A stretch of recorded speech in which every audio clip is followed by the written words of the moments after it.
sua autoestima.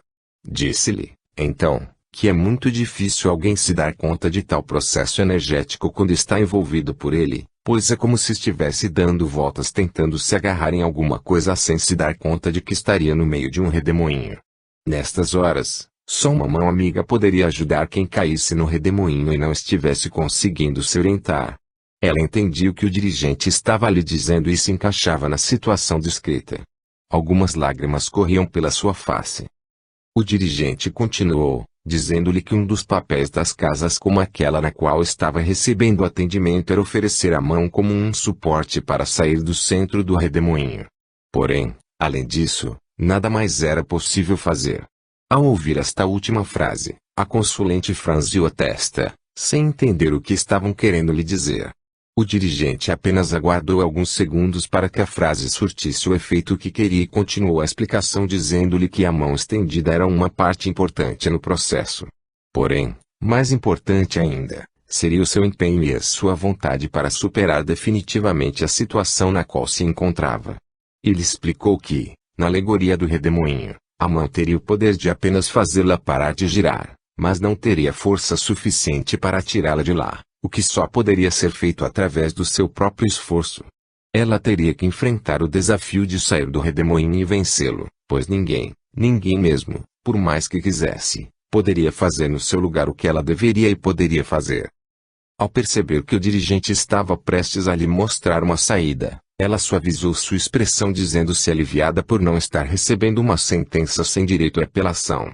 O grupo sorriu com o bom humor que ela já apresentava e o dirigente passou a lhe falar sobre como deveria proceder a partir de então. Alertou-a de que havia duas frentes de batalha que precisavam da sua atenção. A primeira se referia aos aspectos energéticos e espirituais.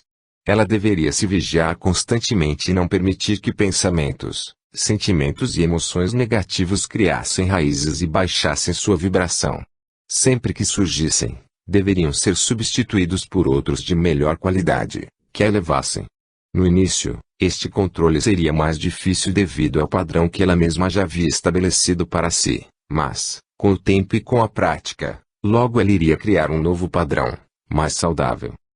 Foi aconselhada, também, a procurar conhecer a sua parte divina, ou seja, descobrir e se aproximar da sua essência espiritual. Para isso, foram recomendados alguns livros e sugerido que frequentasse um centro espírita, ou outro local onde se sentisse bem, onde pudesse entrar em contato com as mensagens dos grandes mestres da humanidade e adquirir conhecimentos sobre a espiritualidade. Foi recomendado, ainda, que tomasse passes pelo menos uma vez por semana, o que ajudaria a manter seu equilíbrio energético. A segunda frente de batalha dizia respeito à matéria. Foi dito a ela que a depressão era um mal que havia se tornado muito comum e precisava ser tratada com auxílio médico. Em boa parte dos casos, as crises depressivas ocorrem devido à carência de certas substâncias no organismo, sendo possível sua reposição através de medicamentos com acompanhamento de um psiquiatra. Quando o dirigente citou tal especialista, ela arregalou os olhos, sendo logo esclarecida que o psiquiatra não é o médico de loucos, como se costuma pensar. Apenas para que não se assustasse, foi-lhe dito que, grosso modo, a diferença entre o psiquiatra e o psicólogo ou terapeuta, com os quais muita gente acha chique fazer tratamento, é que o psiquiatra pode tratar também as partes física e química da mente, inclusive usando medicamentos para ajustar os desequilíbrios que possam existir no organismo, enquanto os outros estão limitados aos aspectos psicológicos. Com relação à resistência da consulente em tomar medicamentos, o dirigente falou-lhe que, infelizmente, como seres humanos dotados de um organismo extremamente complexo, estamos sujeitos a falhas de funcionamento. Por outro lado, felizmente, boa parte destas falhas pode ser resolvida, de forma até bastante simples, com o uso de medicamentos, os quais foram desenvolvidos para proporcionar mais qualidade de vida para aqueles que precisam de alguma correção no funcionamento do seu organismo. Foi enfatizado que, em casos como o dela, se a depressão fosse causada por carência química, esta poderia ser suprida de forma artificial e, talvez, apenas por um período, até que suas funções biológicas se regulassem e o próprio corpo passasse a produzir de forma correta o que lhe faltasse. Para reforçar a questão, foram usadas as figuras de um carro ou de um eletrodoméstico. Quando apresentam algum defeito, é normal que se corra para consertá-lo, pois todos sabem que uma peça com problema acabará prejudicando as demais, até comprometer todo o funcionamento da máquina. O mesmo acontece conosco, mas de uma maneira um pouco diferente, devido à capacidade de regeneração e de autorregulação que temos. Se algo em nós está funcionando mal, o próprio organismo tentará dar um jeito de compensar a deficiência. Porém, enquanto não conseguir fazer isso, irá sobrecarregando todo o resto, num processo onde não há inteligência, mas apenas reação. Um exemplo que ilustra bem tal situação é a tentativa de regeneração da área lesionada no coração após um infarto.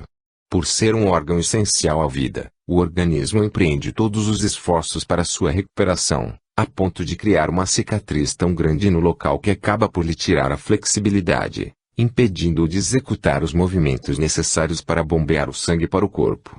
Então, para salvar o coração, o organismo inteiro acaba sacrificado. E assim, foi deixado bem claro para ela que tanto seu corpo como seu espírito deveriam receber sua atenção ao mesmo tempo para que se restabelecessem juntos e um ajudasse o outro. Se um deles fosse negligenciado, o outro seria prejudicado. Era preciso cuidar com carinho destas duas áreas distintas para que, ao final desta jornada de recuperação, ela pudesse se reequilibrar e se transformar numa pessoa inteira, num ser integral e equilibrado em todos os seus aspectos. Para finalizar, o dirigente frisou que cabia exclusivamente a ela a responsabilidade pelas suas escolhas e que esta era a sua parte no tratamento, cuidar de si, amando-se e fornecendo a seu organismo o que estava lhe faltando. Para apoiá-la no processo de recuperação que iria iniciar, foi aconselhada a dar prosseguimento ao tratamento espiritual em um dos grupos de atendimento continuado da casa, para o qual deveria providenciar a marcação, tomar passes semanais e incluir a prece e as atitudes cristãs no seu dia a dia. A consulente tinha um leve sorriso no rosto. Demonstrando ter entendido a mensagem que recebera, disse que estava disposta a fazer o que fosse preciso para voltar a ter uma vida normal, em vez de continuar fugindo do mundo como vinha fazendo. Além do benefício que via para si própria, também enxergava o bem que a sua mudança poderia proporcionar aos seus familiares, que não teria mais que se preocupar com os seus desequilíbrios. Ela saía do atendimento com uma nova força para enfrentar suas dificuldades e uma nova esperança. Mal-estar com causa em vida anterior. Uma jovem de 17 anos relatou no seu atendimento que, do nada, surgia uma angústia e um medo sem explicação que a incomodavam muito. Segundo ela, sempre fora uma pessoa alegre e feliz, mas, há alguns meses, intercalava momentos de alegria e de felicidade com outros de tristeza e apreensão, sem que houvesse motivo aparente. Quando experimentava tais momentos, tornava-se arredia e procurava se manter afastada das pessoas, o que tornava cada vez mais difícil seu relacionamento com os amigos e a família. Por causa disso, já havia procurado auxílio psicológico, mas com pouco sucesso. Ela achava que poderia haver algo mais por trás da alteração do seu comportamento. Então, confidenciou as dificuldades pelas quais estava passando a uma amiga, que lhe sugeriu tentar buscar uma explicação espiritual ou energética para o seu caso. Vendo uma possibilidade de poder melhorar sua situação, aceitou a sugestão da sua amiga e ali estava para ser atendida. Seu relato fora sucinto e direto. Nem precisou falar muito, pois uma médium do grupo já havia percebido algo que precisava ser tratado. A consulente foi levada ao relaxamento pelo dirigente e se iniciou o trabalho com a faixa que se apresentava. Era uma vida anterior que poderia ser a causa das suas alterações súbitas de comportamento. A médium via um número gravado na mente da consulente, 1841. Não estava claro o que isso significava. Podia ser uma data, ou as coordenadas astrais de uma base trevosa. Também não estava claro como aquele número fora parar ali. Parecia que o cérebro da consulente havia sido etiquetado com tal inscrição. Porém, isso seria impossível, pelo menos no corpo físico. Diante de tanta imprecisão, por meio de contagem de pulsos energéticos, como sempre, o dirigente comandou a neutralização de energias do que pudessem estar encobrindo uma melhor visão do que acontecera. Também orientou a sintonia de outros médiuns do grupo com a faixa que se apresentava. Os médiuns passaram a visualizar um local que estava envolto em uma carga energética espessa e pesada, como uma nuvem escura. Após o dirigente comandar a iluminação do lugar, o ambiente clareou um pouco e os médiuns puderam ver que não se tratava de uma data, pois as roupas que as pessoas usavam e as coisas que existiam ali eram mais atuais. A sintonia da faixa era compartilhada entre 3 médiuns e cada um fornecia detalhes do que iam formando a cena. Foi preciso paciência e perseverança para que, pouco a pouco, a situação se esclarecesse. Havia um forte bloqueio da consulente às lembranças daquela vida anterior, devido aos horrores que havia sofrido. Entretanto, tal bloqueio, motivado pelo medo, restringia-se apenas às lembranças contidas na sua memória espiritual, não impedindo que as sensações e as vibrações daquela passagem a alcançassem na vida atual. Aos poucos, as cenas se formavam e as dúvidas se esclareciam com os detalhes que cada médium fornecia. O número 1841 foi visto gravado no antebraço da consulente, como uma tatuagem. Havia vários galpões compridos, de madeira, alinhados um ao lado do outro.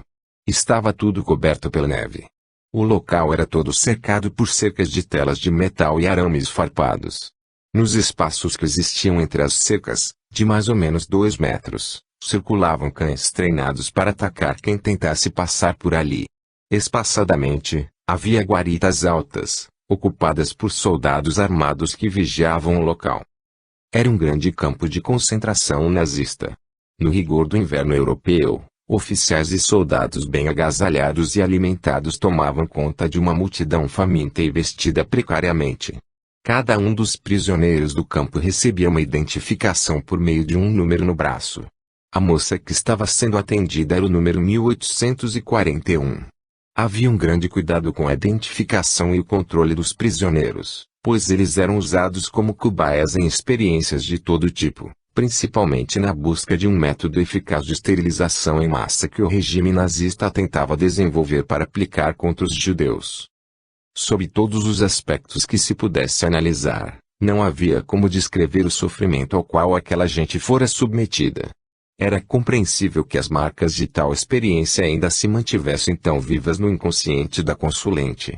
Aliás, não só no seu, mas, provavelmente, no inconsciente da maioria dos que passaram por aquele lugar. Sendo assim, o que de início era um atendimento para uma pessoa, poderia se transformar num atendimento coletivo, onde muitos espíritos poderiam ser beneficiados.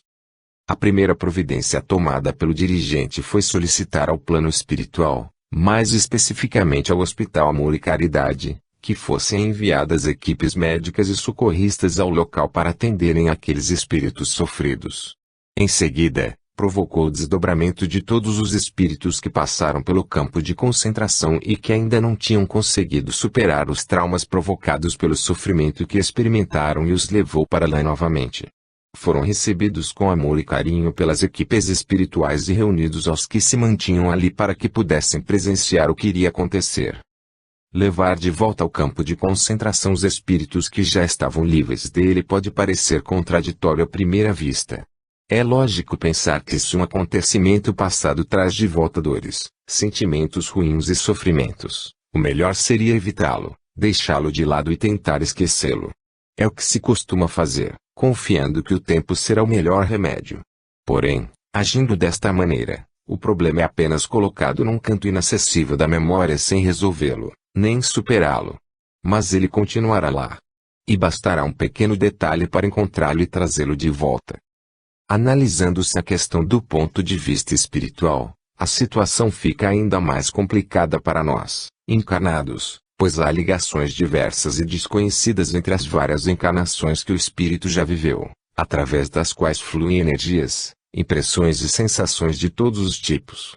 Para o espírito, as diversas encarnações nada mais são do que diferentes etapas de uma mesma e contínua vida. Trazendo os espíritos de volta ao campo de concentração, o grupo tentava refazer a história daquelas vidas e dar um novo final ao drama que eles viveram ali. Os antigos prisioneiros do campo, desdobrados, já estavam lá, reunidos no pátio junto aos que ainda permaneciam ligados ao lugar. No centro do terreno, onde todos podiam enxergar, O dirigente comandou a formação de uma grande fogueira e acendeu-a. Além de iluminar e aquecer o local, as chamas ainda serviam para consumir as energias negativas e miasmas ali presentes. O dirigente passou a trabalhar no ambiente do campo para alterar o padrão vibratório do local para que as suas emanações energéticas negativas não mais atingissem os espíritos que ali sofreram. Desarmou os soldados e reuniu suas armas com todas as outras que existiam plasmadas no campo de concentração e as jogou na fogueira, onde foram consumidas. Reuniu os animais que estavam ali e os encaminhou à espiritualidade. As cercas foram arrancadas do chão e jogadas na fogueira. O mesmo aconteceu com as guaritas e depois com os galpões. Nesta altura, naquele local só restara a neve, que cobria tudo com seu manto branco. Não existia mais nada que houvesse sido criado pela mão ou pela mente humana. Só a grande fogueira, que ainda iria se manter acesa enquanto houvesse energias negativas no ambiente, pois era este o seu combustível. Os espíritos presentes testemunharam o fim do campo de concentração com diferentes reações. Os soldados estavam perplexos e assustados e não sabiam o que fazer ou pensar a respeito do que viam acontecer.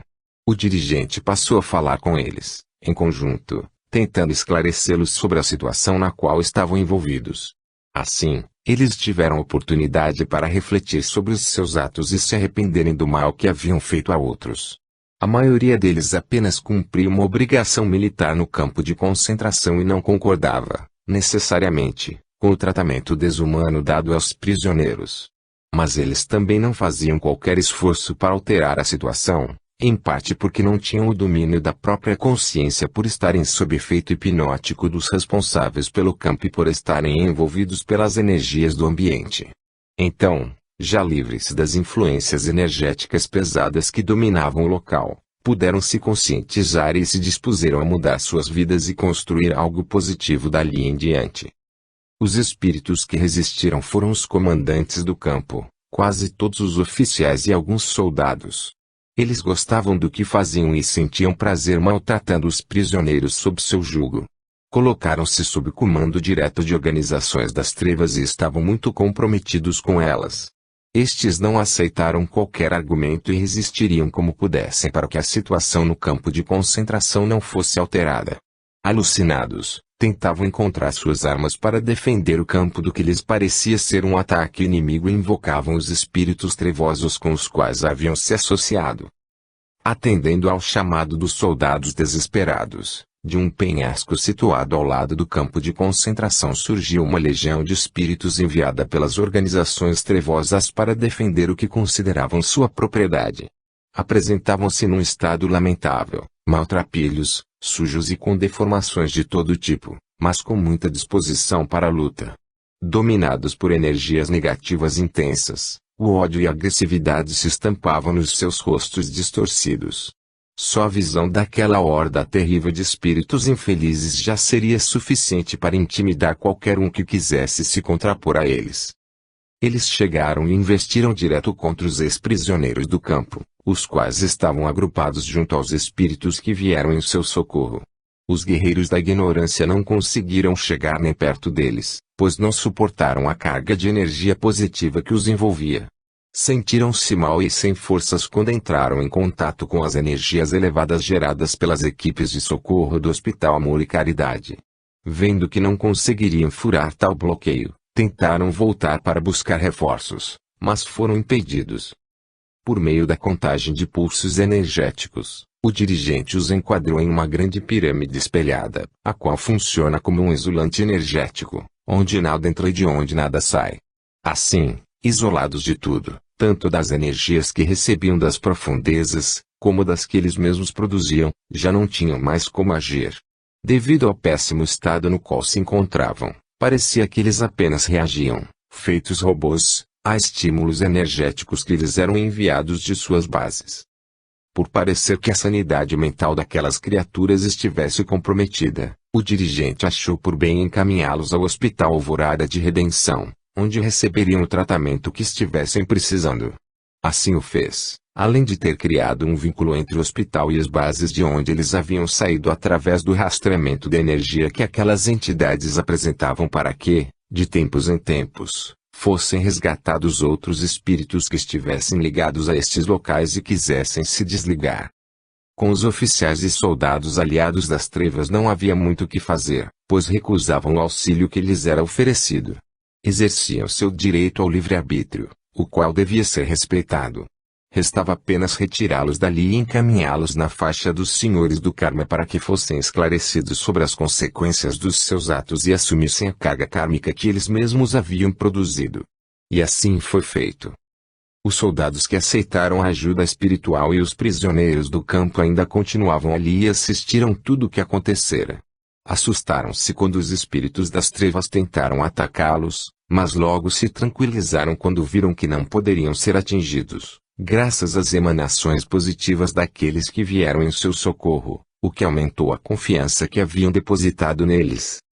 Os dois grupos foram encaminhados para tratamento espiritual no Hospital Amor e Caridade, mas separadamente, pois precisariam de cuidados diferentes. Os soldados apresentavam sequelas bem mais sérias do que os prisioneiros e teria muito mais trabalho para se restabelecerem. Provavelmente, eles teriam que passar por algumas reencarnações nas quais viveriam situações que oportunizassem a reparação dos erros cometidos. Porém, era apenas uma questão de tempo. A justiça divina nunca nega novas oportunidades para o espírito se redimir de suas falhas. Para os que passaram pela experiência de prisioneiros naquele campo de concentração, restava o trauma e as lembranças amargas de tão intenso sofrimento. É claro que eles não passaram por tudo aquilo por acaso. Com certeza, houve merecimento e motivos para que cada um daqueles espíritos passasse pela experiência que estava precisando passar. Do ponto de vista evolutivo, é improvável que eles fossem apenas vítimas inocentes, pois deviam ter feito coisas semelhantes ou até piores contra outros, em vidas anteriores, e estariam precisando aprender sobre a dor que eventualmente tivessem causado, sentindo-a com a própria experiência. Porém, esta era uma questão irrelevante para o atendimento que estava acontecendo. O que tinha que ser levado em conta era que havia espíritos percorrendo a trilha evolutiva e estavam precisando de ajuda, não de julgamentos. Por terem presenciado todo o trabalho que for executado ali, o desfecho da experiência no campo de concentração mudou para eles.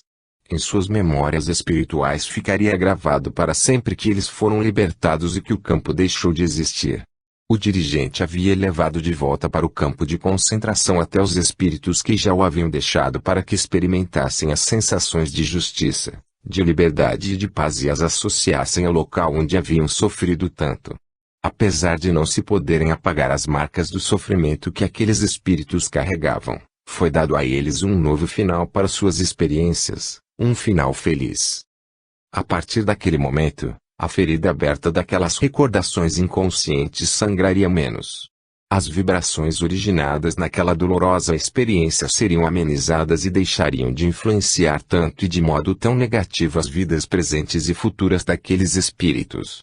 Os medos, as apreensões, as dores, as doenças físicas, além de outros comportamentos ou sintomas tidos como inexplicáveis, cuja origem fosse a experiência passada no campo de concentração, seriam suavizados ou desapareceriam por completo. Para encerrar o atendimento aos ex-prisioneiros do campo de concentração, o dirigente comandou que a visão do espaço limpo que restou onde havia o campo e as sensações experimentadas no final do atendimento fossem fixadas na memória espiritual de cada um deles, de tal modo que se tornasse a lembrança mais clara e a primeira a surgir sempre que algo trouxesse de volta o sofrimento passado lá. O martírio pelo qual passaram faria parte das histórias das vidas de cada um deles e nunca poderia ser apagado. Nem se deveria querer que isso acontecesse, para que as lições às quais aqueles espíritos foram submetidos não acabassem desperdiçadas. Porém, a associação de sentimentos positivos à situação ruim amenizaria seus efeitos sobre as vidas físicas posteriores. Encerrado o atendimento, o dirigente trouxe a consulente de volta do relaxamento e passou-lhe algumas recomendações, entre as quais tomar passes pelo menos uma vez por semana para tentar manter sua harmonia energética. Para que ela se conhecesse melhor, e também as leis que regem a vida de todos nós, foi instruída a ler mais sobre a espiritualidade. O grupo indicou-lhe alguns títulos de romances espíritas e, principalmente, o Evangelho segundo o Espiritismo, o qual deveria ser o seu livro de cabeceira para leitura diária. Finalmente, foi recomendado que marcasse atendimento em um dos grupos de atendimento continuado da casa. O dirigente falou a ela que seria apenas para acompanhar seu caso e trabalhar mais algumas questões energéticas que ainda ficaram pendentes, mas enfatizando que seria muito importante para o seu restabelecimento que ela providenciasse a continuação do tratamento. Na verdade, porém, devido à gravidade do seu caso, seria necessário complementar o trabalho que fora realizado. Além disso, associados a um drama tão intenso, geralmente surgem outros que podem estar relacionados a vidas terrenas anteriores, como causas, ou posteriores, como consequências. Seja como for, estas situações precisariam ser harmonizadas para que o espírito novamente encarnado tivesse melhores condições de cumprir o planejamento traçado para a nova experiência na Terra. A consulente disse estar disposta a seguir as recomendações e que o faria prontamente. Relatou que se sentia um pouco melhor, mais leve, apesar de tal fato não estar visível ao grupo. Mas parecia que ela estivesse do mesmo jeito que chegara para o atendimento, o que evidenciava que, embora tivesse se livrado de toda a carga energética que fora trabalhada naquela noite, ainda havia muita coisa a ser feita no seu caso. Porém, qualquer melhora que pudesse ser sentida representava um avanço, uma conquista na sua caminhada evolutiva e precisava ser comemorada. Depressão, base e mago negro. O atendimento era para uma jovem vestida com elegância, mas sem sofisticação. Sua beleza e seus traços finos se sobressaíam, apesar da expressão carregada e estampada no seu rosto, demonstrando pesar e sofrimento. Até mesmo falar parecia-lhe ser custoso, pois sua voz era baixa e seus lábios mal se mexiam. Seu relato era que tinha 25 anos, quase não saía para se divertir, era solteira, tinha poucos amigos e, há anos, não tinha nenhum relacionamento amoroso. Tinha um emprego que supria suas necessidades financeiras, no qual trabalhava durante o dia. Estudava numa universidade à noite e morava sozinha. Sentia-se cansada e desanimada o tempo todo, sendo muito penoso para ela ter que ir para o trabalho todos os dias e para a faculdade 3 noites por semana. Tanto que não conseguiu manter o ritmo da sua vida. Há alguns meses se afastara do trabalho tirando uma licença para tratamento de saúde e ainda se encontrava nesta situação até então. Também já havia trancado seu curso universitário. Assim, cortara o contato com o mundo e, sem se dar conta, afundava cada vez mais no seu pequeno universo de sofrimento interno. O que ela procurava fazer era dormir o máximo possível para poder se desligar de tudo e não precisar pensar mais em nada. Porém, antes de chegar a este ponto extremo, houve todo um processo que a consulente relatou ao grupo. Contou que tinha um comportamento introvertido e interagia pouco com as pessoas, parecendo ausente do mundo em boa parte do tempo. Acreditava que isso já havia lhe prejudicado na empresa onde trabalhava. Quando surgiu uma oportunidade de promoção que poderia ser sua, uma colega acabou sendo contemplado. Para agravar sua situação, era acometida por crises nas quais a angústia e o desespero, segundo seu relato, eram insuportáveis. No auge de uma delas, havia tentado o suicídio ingerindo uma dose excessiva de medicamentos. Por pouco não conseguira dar fim à vida. Felizmente, fora socorrida a tempo e levada a um hospital, onde os médicos deram poucas esperanças de recuperação devido ao alto grau de intoxicação no qual se encontrava, já com comprometimento no funcionamento de alguns órgãos. Porém, conseguiram reverter seu quadro primeiro. Dias depois, estava recuperada novamente. Depois de medicada, mais tranquila e fora da crise, quando pôde refletir sobre a sua delicada situação, assustou-se com o seu ato desesperado. A equipe médica que atendeu, juntou-se um psiquiatra que a orientou a manter um tratamento antidepressivo. Assim ela fez. Sob orientação médica, conseguiu manter seu estado depressivo sob controle por algum tempo, até ter abandonado o tratamento quando achou que já estava bem. Porém, achava que nem tudo o que sentia tinha origem no seu quadro depressivo. Ela sentia como se estivesse acompanhada todo o tempo, sendo observada. Percebia sombras ou vultos fugidios com o canto do olhar, mas não conseguia identificar o que poderiam ser, pois sumiam quando os encarava diretamente. Temendo ser tratada como louca, achou melhor omitir tais detalhes do seu médico. Sentia-se pior quando estava em casa. O cansaço e o desânimo também eram mais fortes lá. Um dia, comentando seu caso com uma de suas poucas amigas, esta lhe contou que um amigo seu havia passado por uma situação semelhante à sua.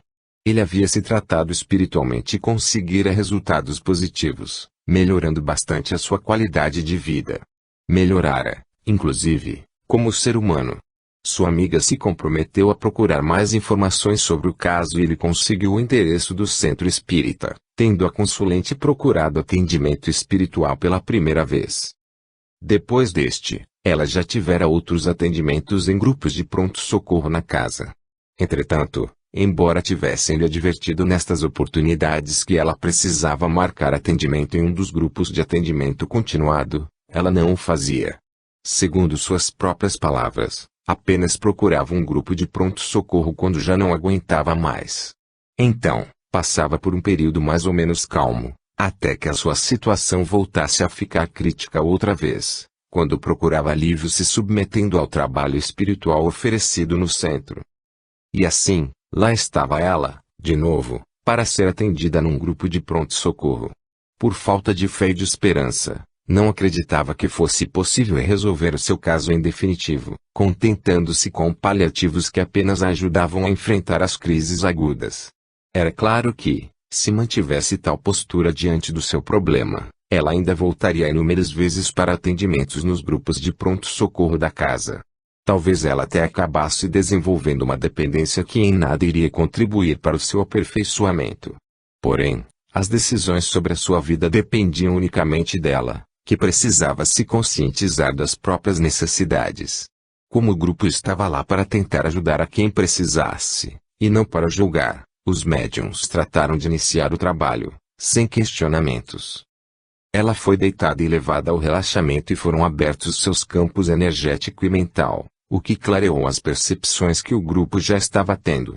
Logo que ela entrou, os médiuns captaram uma carga negativa muito forte que a acompanhava, fazendo com que se sentisse como que carregando um fardo impossível para um ser humano, como se a vida houvesse colocado sobre seus ombros um peso grande demais para ser suportado.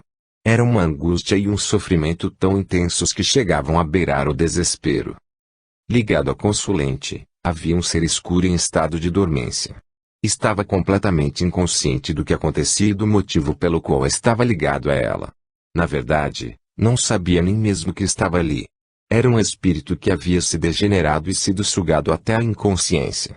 Ele estava sendo usado por outros e fora colocado junto a ela para drenar suas energias. Desta massa disforme sem energia, saía algo que podia ser comparado com um fio, que se perdia na distância. Os médiuns que estavam percebendo esta faixa seguiram o estranho fio, que chegava numa caixa com chaves e controles, parecendo um tipo de bateria ou máquina, na qual estavam conectados mais outros fios, provavelmente vindos de outras pessoas. Através deste fio, a energia que a entidade sugava da moça era canalizada para tal caixa, a qual era operada pelos espíritos que colocaram aquele ser junto a ela e que o controlavam à distância para que permanecesse em estado de inconsciência e com a energia nos níveis mais baixos possíveis. Assim, sua necessidade energética era constante, fazendo com que a energia da moça fosse drenada para ele o tempo todo.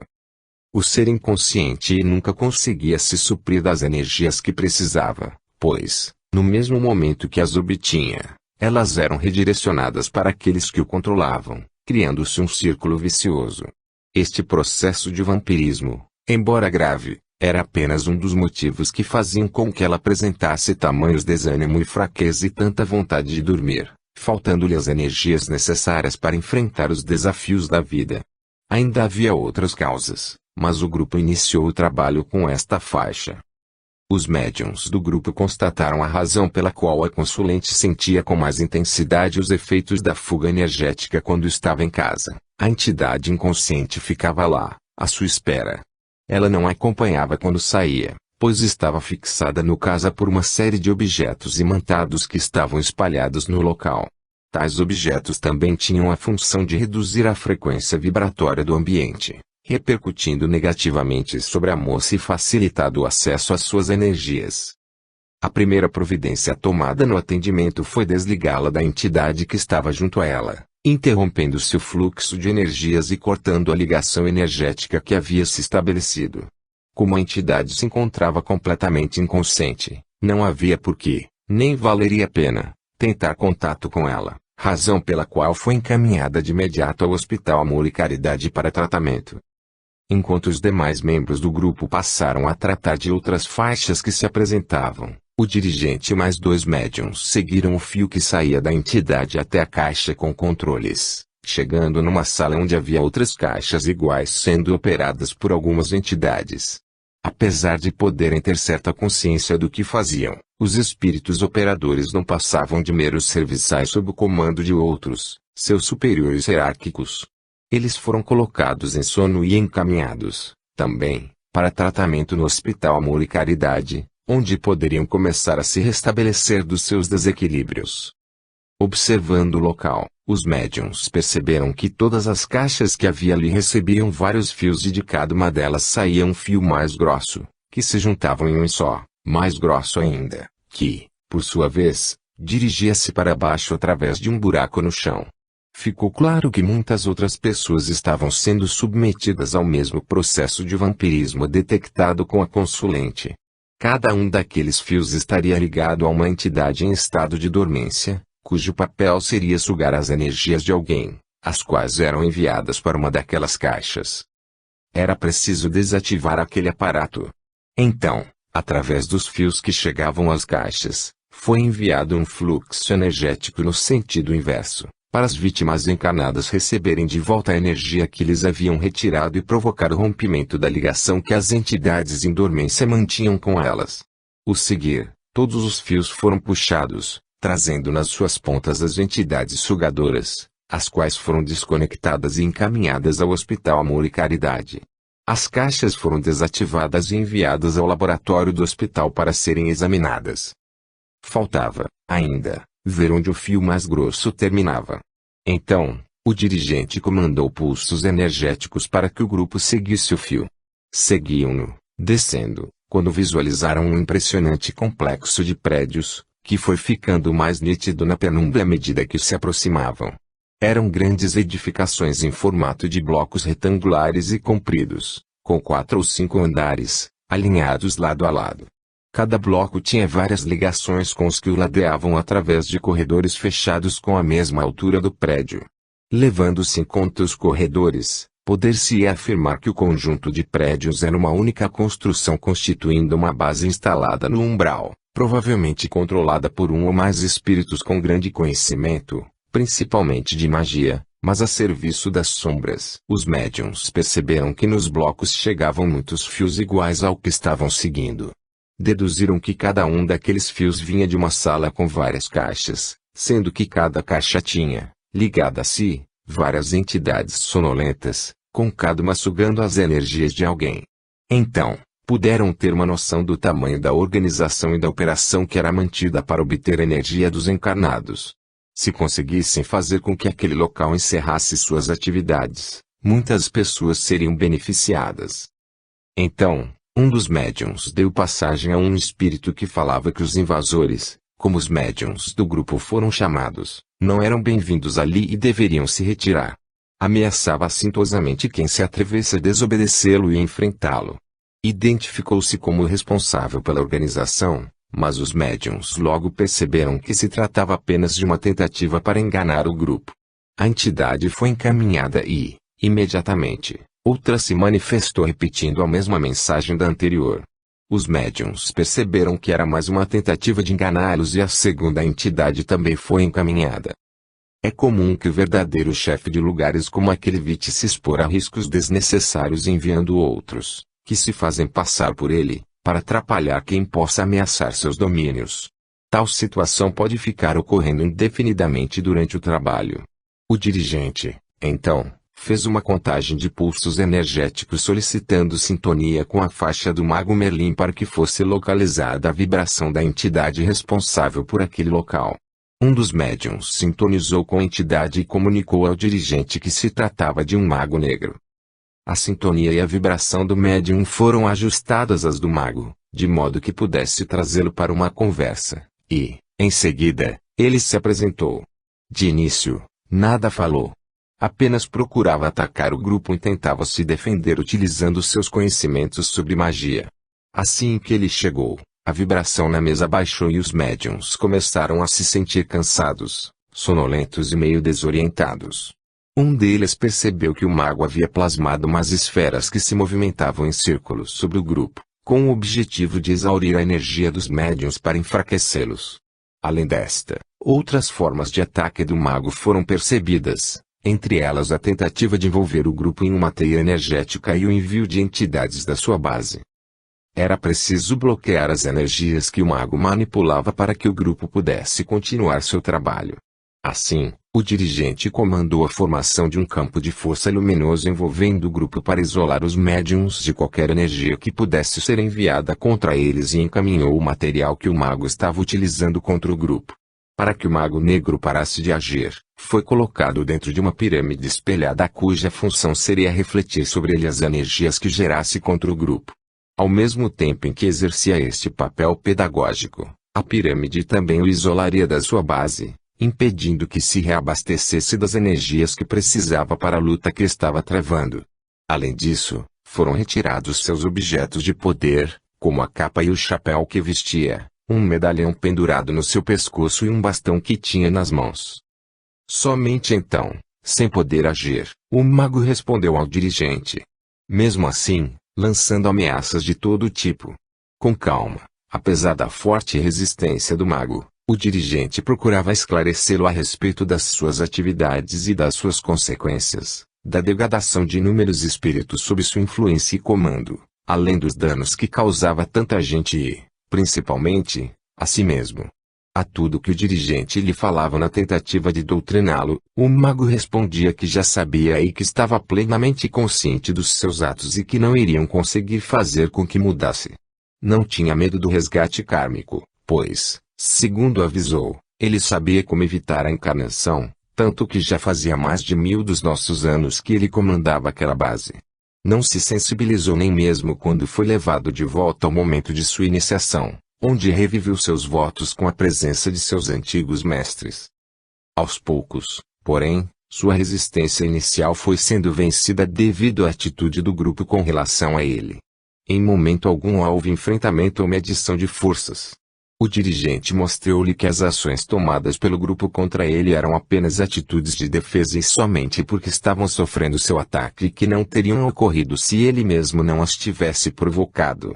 Todo o tempo, o dirigente o tratou com respeito, apesar das provocações, ficando os argumentos apenas no campo ideológico. Foi deixado claro ao mago que o grupo estava apenas tentando ajudar alguém que chegara em busca de socorro e, também, a ele mesmo que não tivesse pedido, pois estava precisando até mais do que a pessoa que estavam atendendo. Assim, com paciência, com amor, sem impor nada, oferecendo alternativas e respeitando seu livre-arbítrio, o dirigente acabou conquistando a confiança do mago. Mais do que isso, ao final de 20 minutos, o mago confessou certa admiração pelo dirigente por causa da sua atuação. Porém, nada o fez desistir de sua base e do domínio que exercia sobre os espíritos que lá viviam. Dizia que já estava comprometido por demais com a situação, com as entidades que se encontravam sob sua responsabilidade e com outras organizações trevosas, superiores à sua, às quais ele tinha que prestar contas. Dizia que não poderia abandonar o lugar e a todos os que dependiam dele a própria sorte. E que, além disso, ele tinha um trabalho importante a realizar, ao qual já tinha dedicado muito tempo e esforço, e que não iria abandoná-lo pela metade. Seria inútil tentar convencê-lo do contrário, pois estava firme em seus propósitos. Afinal, era um direito seu fazer o que quisesse com a própria vida. Forçá-lo a qualquer coisa também não poderia apresentar resultados positivos. Muito pelo contrário. Agindo assim, os que trabalham em nome da luz estariam agindo da mesma maneira que os seres das trevas, rebaixando suas vibrações a este nível. A alternativa mais plausível que surgia era tentar fazer com que o mago concordasse em continuar suas atividades, mas substituindo a energia que ele obtinha das pessoas para fazer funcionar a sua base, por outra mais pura, mais elevada, e que existia em abundância em toda parte. O mago ficou desconfiado e, Para mostrar a ele o poder da energia que estavam lhe oferecendo, o dirigente o envolveu com uma luz branca que conduzia energias positivas, tomando cuidado de diminuir a sua vibração e de adensá-la para que o mago pudesse absorvê-la e para que não sofresse um choque ao entrar em contato com ela. Como o mago, até então, não havia se sentido ameaçado ou em perigo, resolveu explorar aquela energia para ver se podia utilizá-la. Afinal, energia de graça em abundância era tudo o que ele poderia querer. Já estava até achando ótimo que o tivessem trazido até ali. À medida que ia recebendo e assimilando aquela energia, ia se sentindo mais leve e em paz. O dirigente esperava que o mago mudasse sua decisão de manter a base em atividade depois de experimentar o contato com energias positivas. Esta seria a melhor alternativa, pois a questão se resolveria ali mesmo. Porém, o mago não mudou de ideia. Após avaliar a energia que lhe era oferecida, mostrou-se satisfeito. Disse que, apesar de ser uma energia estranha, poderia ser utilizada na sua base com pequenas adaptações nos equipamentos. Afinal, pensava ele, não precisaria se esforçar para obtê-la. Poderia fazer as modificações rapidamente e continuar suas atividades. Porém, desconfiado, queria que o dirigente lhe garantisse que receberia aquela energia de forma ininterrupta e na quantidade que ele precisasse. Além disso, questionou os motivos da oferta que o dirigente lhe fazia, pois estavam em lados opostos. Um trabalhava na luz, o outro nas trevas, e a energia fornecida pela luz seria usada para atividades que ninguém do lado da luz concordaria. Questionou, ainda, por que os espíritos da luz facilitariam o trabalho dele, a quem vivem atrapalhando e tentando fazer com que troque de lado. O dirigente explicou ao mago negro, de forma muito prática e direta, que, como não aceitar abandonar sua base, ela continuaria funcionando de qualquer maneira e continuaria precisando da energia que ele buscava em muitos seres humanos mais debilitados. Porém, por mais obscuras que fossem as atividades da sua base, todo o mal que conseguisse produzir seria menor do que o efeito do vampirismo que ele praticava em tantas pessoas para obter energia. Assim, a oferta que estava lhe fazendo visava substituir a base energética para o funcionamento da sua base, com vantagens para todos. Por um lado, muitas pessoas deixariam de ter suas energias drenadas e poderiam viver melhor. Por outro, haveria energia de melhor qualidade, em abundância e de forma fácil para o funcionamento da base. Assim, todos ganhariam. Enquanto conversava com o mago negro, o dirigente montava mentalmente a sua estratégia. Dentre as alternativas que lhe restaram, aquela parecia ser a melhor solução. Demoraria um pouco de tempo para a situação se resolver, mas, ao final, teria efeito benéfico, pois a base do mago seria abastecida com energias positivas, o que alteraria o padrão vibratório do ambiente e criaria condições para que todos ali se reciclassem, inclusive o próprio mago, e se abrissem a novas possibilidades para as suas vidas. Assim, seria facilitado o trabalho das equipes socorristas que percorrem o umbral resgatando os espíritos que tenham se cansado do sofrimento e da dor e concordassem em trilhar um caminho mais ameno em direção à luz. Ao mesmo tempo, as vítimas do processo de vampirismo estariam livres, pois a base não precisaria mais de suas energias. Embora desconfiado, mas com a perspectiva de poder ter toda a energia que precisava, sem esforço e de graça, o mago negro aceitou a oferta. Então, o dirigente passou a negociar a desativação de toda a estrutura utilizada para sugar as energias das suas vítimas, alegando que ele não precisaria mais dela. O mago protestou com veemência e o dirigente reafirmou a garantia de que receberia toda a energia que precisasse e o alertou de que seu aparato não poderia mais ser usado daquela forma, pois precisaria ser modificado para poder conduzir a energia até a base. O dirigente disse ao mago que seria necessário juntar todos os fios grossos que chegavam à base em um único fio, mais grosso ainda, que chegaria por cima trazendo energia. O mago incomodou-se com a possibilidade de desmontar suas instalações e reagiu dizendo que, se tivesse que desativar a rede que o havia sustentado até então, não iria aceitar a energia que estavam lhe oferecendo e continuaria buscando nos encanados a energia que precisava, como sempre fizera. Porém, assumiria o compromisso de parar o processo de vampirização se a energia que estavam lhe oferecendo fosse enviada sem que sua infraestrutura fosse destruída. Como que encerrando a conversa, Argumentou que ele não se sentiria seguro se não fosse assim, pois se os da luz, como ele chamou, resolvessem cortar o fornecimento de energia, nada lhe restaria a fazer. Neste caso, ele não teria como suprir as necessidades energéticas da sua base. Disse ainda que, pensando melhor, não lhe era agradável ficar refém da vontade de outros e que não estaria agindo com inteligência se aceitasse tal proposta. Como toda negociação tem avanços, recuos e blefes, o dirigente entrou no jogo do Mago Negro afirmando que o abastecimento de energia para a base estava garantido e que ele poderia confiar na sua palavra, pois, estando trabalhando ao lado da luz, não lhe era permitido mentir. Disse-lhe que, além do mais, a única forma de enviar energia à sua base era da maneira como estava lhe propondo e que, se não quisesse assim, nada poderia ser feito. O dirigente viu que o mago estava tentando se valorizar, pois não era lógico recusar um suprimento tal de energia, que lhe era tão necessária, tão escassa e tão trabalhosa de obter. Depois de mais alguns argumentos e contra-argumentos, o mago pensou melhor e concordou que fosse feito conforme o dirigente propusera. Utilizando-se da contagem de pulsos energéticos, o dirigente comandou que os fios grossos que chegavam à base fossem desconectados das caixas coletoras de energia e unidos acima do local. Todos aqueles fios recurvados sobre a base e se encontrando acima dela, formaram um desenho parecido com uma flor em botão. A seguir foi plasmado um jato de luz ligado ao Hospital Amor e Caridade que se conectou com a junção dos fios e passou a energizar a base do Mago Negro. A vibração do lugar começava a mudar lentamente, embora o mago não conseguisse perceber. Ele estava tão satisfeito que não se importou quando o dirigente começou a desmontar sua estrutura de vampirização. Os fios que iam das pessoas até as caixas coletoras foram desconectados nas duas pontas, enrolados e encaminhados ao hospital. As entidades em dormência que estavam colocadas ao lado dos encanados foram encaminhadas ao Hospital Amor e Caridade. Ectoplasma dos médiums do grupo foi disponibilizado para ser usado no tratamento e na recuperação dos encanados atingidos, os quais tiveram restauradas as áreas danificadas pelas conexões dos fios. Em seguida, as caixas foram reunidas e encaminhadas juntas ao laboratório de pesquisas do Hospital Amor e Caridade.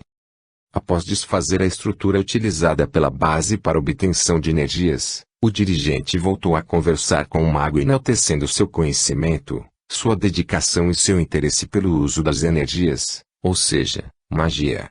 Um mago negro sempre se acha o máximo e gostaria que todos também reconhecessem isso. O seguir, para lhe provocar um choque, lamentou que estivesse limitado a um campo de atuação tão pequeno, enquanto existia uma infinidade de possibilidades de aplicações para a magia, as quais ele desconhecia. Então, o mago, saindo da sensação de exaltação por causa do reconhecimento que achava estar recebendo, ficou perplexo e curioso, embora procurasse não demonstrar. A tática do dirigente havia funcionado conforme previra. O dirigente aguardou a reflexão do mago por alguns instantes e continuou-lhe dizendo que, infelizmente, os membros daquele grupo, na condição de espíritos encanados, não tinham conhecimentos nem meios para abordar esta questão mais profundamente. Continuou sua explanação dizendo ao mago que, porém, havia uma maneira de ele ter acesso a todo o conhecimento que existia sobre magia. Para isso, bastava que concordasse em ficar conectado ao mestre dos magos, o mago Merlin, que poderia passar a instruí-lo sobre várias questões, além da própria magia. Com uma contagem de pulsos energéticos, o dirigente solicitou que a figura do mago Merlin se mostrasse ao Mago Negro. A ânsia por conhecimentos, característica dos pesquisadores e dos estudiosos, e a impressionante visão do Mago dos Magos, fizeram com que o Mago Negro concordasse em se manter ligado àquela faixa. Entretanto, salientou que não assumiria qualquer compromisso por isso e que era livre para usar da maneira que quisesse tudo o que viesse a aprender. O dirigente, então, reforçou que ele era totalmente livre para fazer o que quisesse e que ninguém iria obrigá-lo a nada. E assim, satisfeito e achando ter obtido vantagens inimagináveis para deixar em paz um bando de imprestáveis, conforme qualificou as pessoas que vampirizava, o mago foi sintonizado à faixa do mago Merlin e retornou à sua base no umbral. Ele realmente conseguirá vantagens inimagináveis. Só não imaginava que elas se relacionavam com a sua evolução espiritual e com a redenção dos seus erros. Sua conexão com a faixa do Mago Merlin faria com que recebesse esclarecimentos morais e éticos e sobre as implicações kármicas do mau uso da magia antes de lhe ser passado qualquer novo conhecimento. A carga de energias positivas que a base passara a receber ajudaria no processo de conscientização, tanto do mago como dos demais que lá viviam. Iniciava-se mais um processo de regeneração espiritual, no qual o mago e seus companheiros teriam as oportunidades que precisavam para se conscientizarem e se redimirem. Após superarem suas próprias mazelas e aproveitando o conhecimento que haviam acumulado, poderiam se juntar ao trabalho em prol da harmonia universal. Ao que tudo indicava, em breve poderiam surgir mais aliados na luta contra a ignorância das leis divinas. Concluído o trabalho com a base, a faixa de atendimento foi fechada e o dirigente começou a se inteirar do que havia acontecido com os demais médiuns do grupo. Durante todo o tempo do trabalho com o mago, médiuns do grupo faziam o papel de dirigentes atendendo outros médiuns em diversas manifestações que iam surgindo na mesa. Houve uma faixa de vida anterior com uma entidade que cobrava consulente, um sonolento que estava junto a ela sugando a pouca energia que lhe sobrava. Entidades obsessoras prejudicando-a intencionalmente, além de objetos imantados e energias pesadas na sua casa. Os médiuns trataram o que lhes foi possível e deixaram as demais faixas congeladas para futuros atendimentos. Depois de mais de 40 minutos de atendimento e de tantas manifestações, chegara a hora de trazê-la de volta do relaxamento e passar as recomendações. Sua volta ao corpo físico foi lenta, precisando de reforço na contagem dos pulsos energéticos. Quando finalmente retornou, estava um pouco tonta e precisou de alguns momentos e de mais um reforço na contagem de pulsos para que seus corpos não físicos acoplassem de vez. Depois que se sentou, o grupo passou a orientá-la. Primeiro, foi abordada a questão da depressão. Ela foi orientada a retomar o tratamento médico do seu mal, tendo o grupo lhe enumerado os motivos óbvios para tal. Em segundo lugar, foram abordadas as questões espirituais e energéticas, quando lhe foram explicadas as dificuldades que enfrentaria nesta área devido à baixa frequência na qual costumava vibrar em função dos seus sentimentos e emoções negativos. Em seguida, o grupo explicou a relação que havia entre a depressão e a baixa frequência, com uma alimentando a outra, e vice-versa, e as duas se agravando mutuamente. O grupo ainda recomendou algumas leituras para que se esclarecesse com relação à espiritualidade e que tomasse passes pelo menos uma vez por semana. Finalmente, foi abordada uma questão que era crucial no seu caso. Ela deveria marcar atendimento em um dos grupos de atendimento continuado da casa. Foi-lhe dito que, se não prosseguisse com o tratamento, todo o trabalho teria sido em vão e se perderia. Seu quadro regrediria e o alívio alcançado com o atendimento que acabara de ter seria passageiro.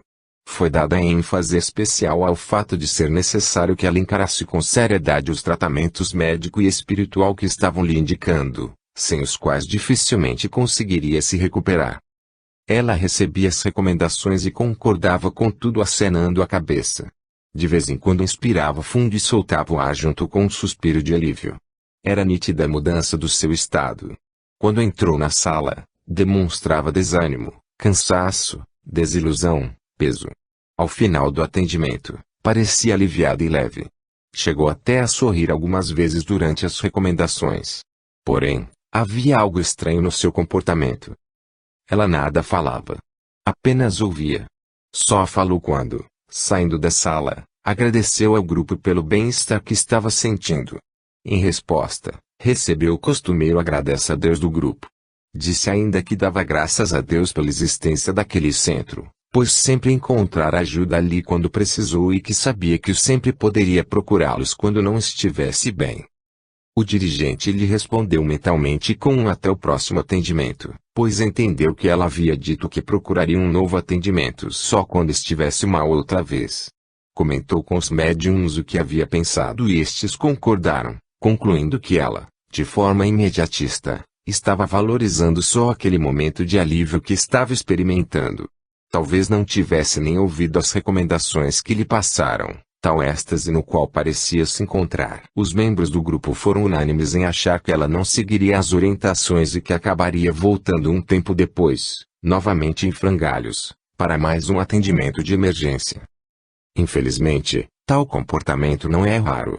Não são poucos os que deixam de fazer o que poderiam fazer por si mesmos e procuram receber benefícios já prontos, de preferência providenciados por outros. Porém, apesar de não existir solução deste tipo, a sua busca frequente, associada a alívios momentâneos, pode criar uma dependência que irá retardar a evolução do espírito enfraquecido e, muitas vezes, criar-lhe problemas maiores.